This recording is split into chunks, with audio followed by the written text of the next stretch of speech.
अरे भाई, भारतीय जनता पार्टी चुनाव कराने की जरूरत ही क्या है। बंगाल में आप अभी से अपनी जीत की घोषणा कर दो। तीन बड़ी खबरें सामने आ रही हैं दोस्तों, और वो तीनों खबरें लोकतंत्र पर सवाल उठा रही हैं, न्याय पर सवाल उठा रही हैं और पारदर्शिता पर सवाल उठा रही हैं। मुद्दा नंबर 1, लोकसभा और राज्यसभा के सभापतियों ने चुनाव आयुक्त, मुख्य चुनाव आयुक्त ज्ञानेश गुप्ता के खिलाफ विपक्ष जो महाअभियोग प्रस्ताव लेकर आया था उसे खारिज कर दिया है। और सबसे बड़ी बात, उन्होंने कोई कारण नहीं बताया है। सही सुना आपने। क्या लोकतंत्र में कोई पारदर्शिता नहीं है? अगर आप एक प्रस्ताव को खारिज कर रहे हैं तो क्या आपको उसका कारण नहीं बताना चाहिए?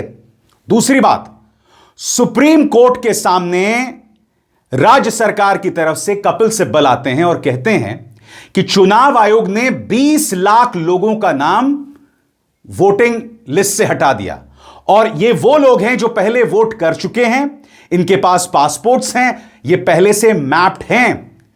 आप जानते हैं सुप्रीम कोर्ट ने क्या कहा? गौर फरमाएं। सुप्रीम कोर्ट ऑफ इंडिया ने कहा कि अपीलों में समय लग सकता है, लेकिन सिर्फ इसलिए कि किसी वोटर का नाम पहले लिस्ट में था, उसे अभी के लिए दोबारा जोड़ने का अंतरिम आदेश नहीं दिया जा सकता। अभी यह भी नहीं तय है कि जिन 20 लाख लोगों का नाम हटाया गया है वो वाजिब हैं या गैर वाजिब हैं। सुप्रीम कोर्ट इसकी जांच ही नहीं करना चाहती है। मैं फिर आपसे पूछना चाहता हूं, जिन 20 लाख लोगों का नाम हटा दिया गया है, अब वो वोट नहीं दे पाएंगे। यह कैसा न्यू इंडिया है? यह कैसा अमृतकाल है? और मैं समझना चाहता हूं, मैं सुप्रीम कोर्ट से पूरे सम्मान के साथ एक सवाल करना चाहता हूं। आपने जनवरी में ऐलान किया था कि किसी के साथ कोई ज्यादती, कोई नाइंसाफी नहीं होगी, और आज आप यह कह रहे हैं कि चूंकि अभी चुनाव आने वाला है, लिहाजा अभी हमारे पास टाइम नहीं है, अभी जो वोटर्स लिस्ट है उसे हम फ्रीज कर दें। और उससे भी बड़ी बात, चुनाव आयोग ने ऐलान किया है कि उसने 91 लाख 91 लाख लोगों का नाम हटा दिया है। बंगाल में 91 लाख वोटर्स का नाम हट गया है। 23 अप्रैल को पहले चरण का मतदान है। कायदे से पूरी प्रक्रिया एसआईआर की आज से 1 साल पहले हो जानी चाहिए थी, मगर यह अभी हो रही है, आज 7 अप्रैल को, और 16 दिन बाद पहले चरण का मतदान है। मैं फिर आपसे पूछना चाहता हूं, पारदर्शिता कहां है?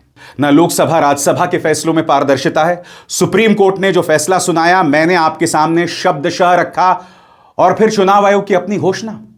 हम सब जानते हैं किस तरह से मुख्य चुनाव आयुक्त ज्ञानेश गुप्ता काम करते हैं, किस तरह से वो राहुल गांधी पर प्रहार कर रहे थे। उनकी पारदर्शिता, उनकी निष्पक्षता पर लगातार सवाल उठते रहे हैं। मगर अब मैं आपके सामने एक एक करके सभी खबरें लाना चाहता हूं जो बहुत अहम है।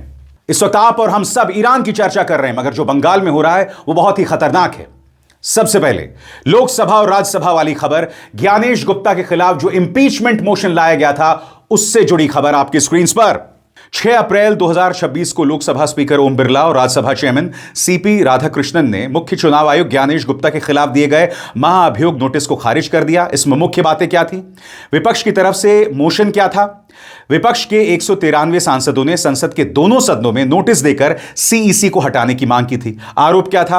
विपक्ष ने आरोप लगाया था कि उन्होंने सत्ताधारी बीजेपी के पक्ष में झुकाव दिखाया, खासकर पश्चिम बंगाल में वोटर्स लिस्ट रिवीजन को लेकर। खारिज क्यों हुआ? स्पीकर और चेयरमैन दोनों ने ध्यान से और निष्पक्ष तरीके से जांच करने के बाद नोटिस खारिज कर दिए। रिपोर्ट्स के मुताबिक इसके लिए उन्होंने कोई खास वजह सार्वजनिक नहीं बताई। प्रक्रिया क्या होती है? सीएसी को हटाने की प्रक्रिया सुप्रीम कोर्ट के जज जैसी होती है, जिसमें संसद में खास बहुमत की जरूरत होती है। सबसे बड़ी बात दोस्तों, कोई कारण नहीं बताया गया। मैं आपको बतलाना चाहता हूं राज्यसभा में क्या कहा गया, और यही बात, यही भाषा लोकसभा में भी आपके स्क्रीन पर। राज्यसभा के बुलेटिन में कहा गया, मोशन के नोटिस और उससे जुड़े सभी पहलुओं को ध्यान में और निष्पक्ष तरीके से देखने के बाद राज्यसभा के चेयरमैन ने जजेस इंक्वायरी एक्ट 1968 की धारा 3 के तहत मिले अधिकारों का इस्तेमाल करते हुए इस नोटिस को स्वीकार करने से मना कर दिया है। और यही बात लोकसभा में भी कह दी गई। और आप सब जानते हैं दोस्तों, लोकसभा के अध्यक्ष ओम बिरला पर लगातार निष्पक्षता को लेकर सवाल उठते रहते हैं। इस मंच पर मैंने बाकायदा प्रमाणित किया है किस तरह से राहुल गांधी को लेकर उनका क्या रवैया होता है, विपक्ष को लेकर क्या रवैया होता है, और दूसरी तरफ सत्ता पक्ष या प्रधानमंत्री नरेंद्र मोदी को लेकर उनका क्या रवैया होता है। मैं फिर आपसे पूछना चाहता हूं, क्या यह जायज है? और ज्ञानेश गुप्ता वाले मामले को लेकर भाजपा डिफेंड कर रही है कि अच्छा फैसला सुनाया लोकसभा और राज्यसभा के सभापतियों ने। सुनिए देश के शिक्षा मंत्री क्या कह रहे हैं। कोई आधार ही नहीं था, इसीलिए उनके व्यवस्था वो कट गए। यह बात आपको अटपटी नहीं लगती कि जब भी ज्ञानेश गुप्ता पर हमला होता है तो भाजपा सीधे आ जाती है उनका बचाव करने? कई मुद्दे मुंहबाहे खड़े हैं मगर इन सवालों के जवाब नहीं है। मैं आपसे फिर पूछना चाहता हूं, क्या लोकसभा और राज्यसभा ने जो फैसला किया और अब कारण भी नहीं बता रहे हैं मगर दावा कर रहे हैं कि हमने निष्पक्ष तरीके से जांच की? सीधा सा सवाल, क्या कारण नहीं बताना चाहिए था? क्या वजह है? क्या कारण इसलिए नहीं बताया गया क्योंकि अगर कारण बताया जाता तो वो चुनावों में मुद्दा बन सकता था? सबसे बड़ी बात दोस्तों, हर तरफ हर बड़ी संस्था की निष्पक्षता कटघरे में है। मैं आपको बतला चुका हूं, जब जगदीप धनखड़ राज्यसभा के सभापति हुआ करते थे तब वो किस तरह की बातें किया करते थे। ओम बिरला के खिलाफ आप सब जानते हैं, विपक्ष उनके खिलाफ इंपीचमेंट मोशन भी लाया था। ये तथ्य हैं और इसे खारिज नहीं किया जा सकता। यह अप्रत्याशित है जो पहले कभी नहीं हुआ। मगर आप क्या कीजिएगा? सुप्रीम कोर्ट के इस फैसले पर गौर कीजिए। Supreme Court will not set a deadline to decide appeals even as state flags 20 lakh exclusions after review. यानी कि चुनाव आयोग ने 20 लाख लोगों को हटा दिया। ये वो 20 लाख लोग हैं जिनके पास पासपोर्ट्स हो सकते हैं। ये वो 20 लाख लोग हैं जिन्होंने पहले वोट भी किया। क्यों हटाया? क्या ये बांग्लादेशी हैं, म्यांमार से हैं, क्या है? कुछ नहीं पता। और सुप्रीम कोर्ट में जब यह मामला आता है तो आपके सामने खबर क्या है? सुप्रीम कोर्ट ने अपीलों पर फैसला करने के लिए कोई तय सीमा देने से मना कर दिया, जबकि राज्य ने बताया कि न्यायिक अधिकारियों की वजह से करीब 20 लाख लोगों के नाम बाहर कर दिए गए हैं। आपकी स्क्रीन पर सीनियर एडवोकेट कपिल सिब्बल, उन्होंने सुप्रीम कोर्ट से क्या कहा, इस पर गौर फरमाएं। सीनियर एडवोकेट कपिल सिब्बल जो पश्चिम बंगाल सरकार की तरफ से पेश हुए, उन्होंने कहा कि जिन लोगों को पहली नजर में गलत तरीके से बाहर किया गया है उनके लिए अपीलीय ट्राइब्यूनल्स के यानी एपेलेट ट्राइब्यूनल्स को अंतरिम आदेश देना चाहिए।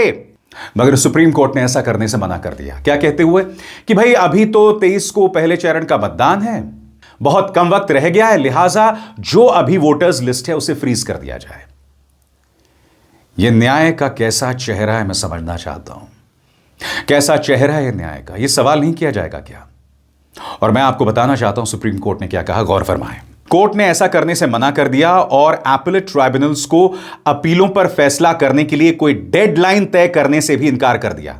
जस्टिस बागची ने कहा कि आने वाले चुनावों को देखते हुए अब वोटर लिस्ट को फ्रीज करना जरूरी है। उन्होंने कहा ट्राइब्यूनल्स सुनवाई करते रहेंगे और हम इसे जल्दबाजी में नहीं करना चाहते, लेकिन किसी ना किसी जगह लिस्ट को फ्रीज करना जरूरी है। एक स्तर पर न्यायिक अधिकारियों द्वारा फैसला हो चुका है। अपील प्रक्रिया 1 महीना या 60 दिन भी ले सकती है, लेकिन सिर्फ इसलिए कि वे मैप हो गए हैं इसका मतलब यह नहीं कि हम उनकी सुनवाई करें। यह बात आपको किसी भी कीमत पर अटपटी नहीं लगती दोस्तों। 20 लाख लोग वोट नहीं डाल पाएंगे और यह अभी फैसला भी नहीं हुआ है कि ये वाजिब वोटर्स थे या नहीं थे। इनके पास, कई लोगों के पास पासपोर्ट्स हो सकते हैं। यह फैसला कहां होना है? अदालतों में होना है ना। इस पूरी प्रक्रिया पर सवाल क्यों है? क्योंकि आपने बिहार में भी यही किया। चुनाव के ठीक पहले इस प्रक्रिया को आप अंजाम देते रहे। बंगाल में भी आप यही कर रहे हैं। यानी कि चुनाव आयोग ने अब जाकर ऐलान किया कि हम 91 लाख लोगों को हटा रहे हैं। आज 7 तारीख है, यह ऐलान कल हुआ 6 तारीख को। और पहले चरण का मतदान कब है? 23 अप्रैल। बहरहाल चुनाव आयोग ने क्या ऐलान किया है आपकी स्क्रीन पर। पश्चिम बंगाल में चुनावी माहौल के बीच चुनाव आयोग ने फिर वोटर्स की छटनी की है। आयोग की नई लिस्ट से 91 लाख वोटर्स हटा दिए हैं। इस बार इलेक्शन कमीशन ने जिलावार मतदाताओं की लिस्ट जारी की है, जिसमें इतनी बड़ी संख्या में लोगों के नाम हटाए गए हैं। चुनाव आयोग ने बताया कि कुल 60,06,675 मतदाता जांच के घेरे में थे, जिनमें से 27,16,393 नाम हटा दिए गए। अब मैं आपको बताना चाहता हूं दोस्तों, किन किन जिलों में ये नाम हटाए गए हैं। गौर फरमाएं। 28 फरवरी को प्रकाशित शुरुआती अंतिम सूची में 63,66,952 लोगों के नाम बाहर कर दिए गए थे। इसके परिणाम स्वरूप हटाए गए नामों की कुल संख्या अब 90 लाख से अधिक, यानी कि 90,83,345 हो गई है। सीमावर्ती जिले जैसे कूच बिहार, उत्तर दिनाजपुर, मालदा, मुर्शिदाबाद, नदिया, उत्तर और दक्षिण 24 परगना उन जगहों में शामिल है जहां मतदाता सूची में बड़ी संख्या में नाम काटे गए हैं। अब हिंदुस्तान टाइम्स की एक खबर देखिए जिसे हर्ष यादव ने किया है। यह खबर कहती है कि नंदीग्राम से जिन वोटर्स को हटाया गया है उनमें से 95% मुसलमान हैं। खबर क्या कहती है अब आपके सामने। नंदीग्राम के 95% हटाए गए वोटर मुसलमान हैं। पश्चिम बंगाल के नंदीग्राम में वोटर लिस्ट के नाम हटाने के मामले में एक साफ पैटर्न दिख रहा है। यहां मुस्लिम आबादी करीब 25% है, लेकिन हटाए गए नामों में उनका हिस्सा 95.5% है 7 सप्लीमेंट्री लिस्ट में। वहीं गैर मुस्लिम जो करीब 75% आबादी हैं, उनका हिस्सा सिर्फ 4.5% है। यह data election commission of India ने दिया है। यह आंकड़े कोलकाता के पब्लिक पॉलिसी रिसर्च संस्था सबर इंस्टीट्यूट के एनालिसिस पर आधारित है, जिसमें ईसीआई के सप्लीमेंट्री लिस्ट 1, 2, 3, 4, 7, 8 और 9 को देखा गया था। सातों में से 6 लिस्ट में हटाए गए मुस्लिम वोटर्स का हिस्सा 60.9% से 98.7% के बीच है। डेटा यह भी दिखाता है कि हटाए गए नाम पुरुष और महिला दोनों कैटेगरी में ज्यादा हैं। स्वतंत्र और आजाद पत्रकारिता का समर्थन कीजिए, सच में मेरा साथी बनिए। बहुत आसान है दोस्तों, इस ज्वाइन बटन को दबाइए और आपके सामने आएंगे ये 3 विकल्प। इनमें से एक चुनिए और सच के इस सफर में मेरा साथी बनिए। और जाहिर सी बात है दोस्तों, विपक्ष नाराज है। ममता बनर्जी लगातार हमलावर हो रही हैं और वो लगातार चुनाव आयोग और बीजेपी की साठगांठ पर सवाल उठा रही हैं। सुनिए क्या कहा ममता बनर्जी ने। আপনারা জানেন যখন এসআইআর হয় সবাইকে লাইনে দাঁড় করিয়ে অসম্মান করেছিল। একমাত্র আমাদের BLA1, BLA2 এবং আমাদের দলের বুথের কর্মীরা আপনার পাশে ছিল, আর কোনো রাজনৈতিক দল ছিল না। বিজেপি দিল্লি থেকে বসে এআইকে দিয়ে নাম কেটেছে, জেনুইন ভোটারদের নাম। ফিরিয়ে তো তোমাকে দিতেই হবে, আর ফিরিয়ে না দিলে ভোট বাক্সে আমি বলবো, এমনকি বিজেপিকে এতদিন যারা ভোট দিয়ে এসছেন, এই বিজেপি বাংলা বিরোধী, ওদের একটা ভোটও দেবেন না। তার কারণ ওদের ভোট দেওয়া মানে আপনাকেও একদিন বেসাহারা করে দেবে, এটা মাথায় রাখবেন। এরা ভবানীপুর কেন্দ্রের সব ডিলিট করেছে। ভ্যানিশ কুমার ভ্যানিশ করেছে ভোট। সামনে যাও, সামনে যাও, কাগজপত্র দেখাও, যাও কাগজপত্র বের করো। দেখুন দেখুন সবাই, জীবন্ত প্রমাণ, সাংবিধানিক অধিকার কেড়ে নিয়েছে। দেখুন সুপ্রিম কোর্ট আধার কার্ড যুক্ত করতে বলেছিল, কিচ্ছু করেনি। দেখুন সব কেটে দিয়েছে, সব কাগজ নিয়ে দাও। এটা মাত্র কটা উদাহরণ দেখালাম। দেখুন সব কাগজ আছে, শুধু বিজেপির কথাই কেটেছে।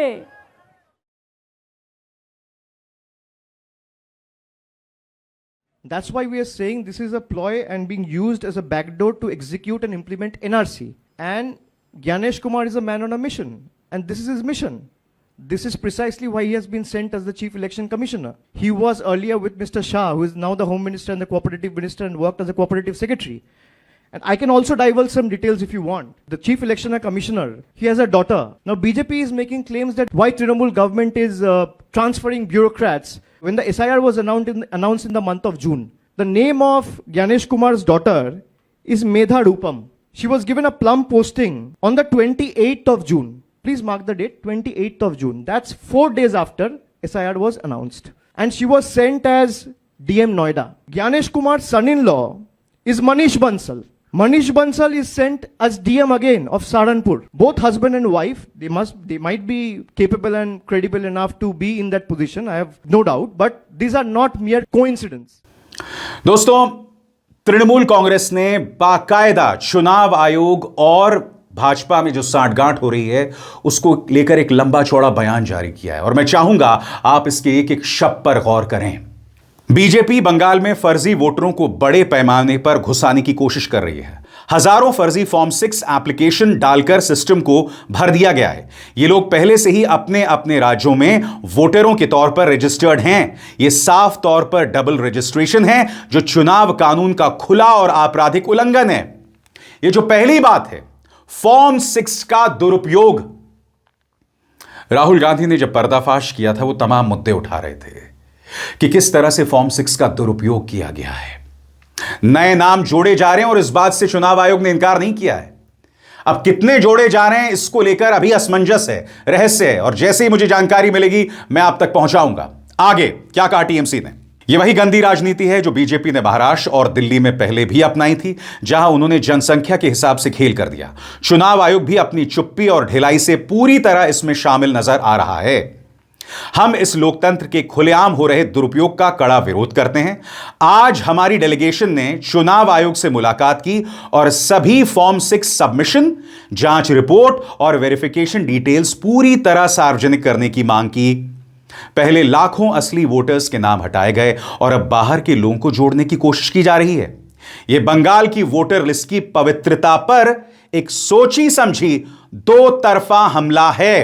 टीएमसी सवाल उठा रही है और उठाना भी चाहिए क्योंकि जाहिर सी बात है सत्ता में वो है और उसे चुनौती देने वाली पार्टी बीजेपी है। मगर सोचिए दोस्तों, 20 लाख, कई सीटों में वोटों का अंतर महज 500, 600, कई बार 50 वोट्स का होता है। अब अगर 20 लाख हटा दिए जाएं और सुप्रीम कोर्ट इस पर सुनवाई करने से इनकार कर दे, चुनाव आयोग 91 लाख वोटर्स हटा दे। 91 लाख का मतलब आप समझते हैं?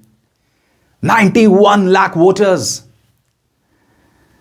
जैसे मैंने कहा ना दोस्तों, जब विपक्ष जाता है राज्यसभा और लोकसभा तो उनकी अपील को ही खारिज कर दिया जाता है। इंपीचमेंट मोशन पर चर्चा ही नहीं होती है। अरे भाई, हम सब जानते हैं कि भाई लोकसभा में भाजपा गठबंधन को बहुमत है, आप जीत जाते, मगर आप चर्चा भी नहीं कराना चाहते हैं। क्यों? क्योंकि आप विपक्ष के हाथ काट देना चाहते हैं। सीधा सा सवाल। अरे भाई, लोकतंत्र है, बहस तो होनी चाहिए ना। और ये जो पूरी प्रक्रिया है, यानी चुनाव के ठीक पहले आप एसआईआर की प्रक्रिया कर रहे हैं, सवाल इस पर है। इसलिए पारदर्शिता की कमी है। अब चुनाव खत्म होने के बाद अगर राहुल गांधी कोई प्रेस कॉन्फ्रेंस करेंगे और दिखाएंगे कि भाई ये तमाम गड़बड़ हैं, तब भाजपा कहेगी भाई खिसियानी बिल्ली खंबा नोचे, आप चुनाव हार गए इसलिए सब बातें कर रहे हैं। मगर अभी मैंने आपको बाकायदा तथ्यों के आधार पर बताया कि दिक्कत क्या है। मगर सुप्रीम कोर्ट, हैरत वाली बात, जो फैसला सुनाया मैंने आपको बता दिया। लोकसभा और राज्यसभा के चेयरमैन की विश्वसनीयता, उनकी निष्पक्षता पर सवाल उठते रहे और चुनाव आयोग तो आप जानते हैं। खैर, मगर इस मंच पर हम सवाल उठाते हैं और पीछे नहीं हटते हैं दोस्तों। अभिसार शर्मा को दीजिए इजाजत। नमस्कार।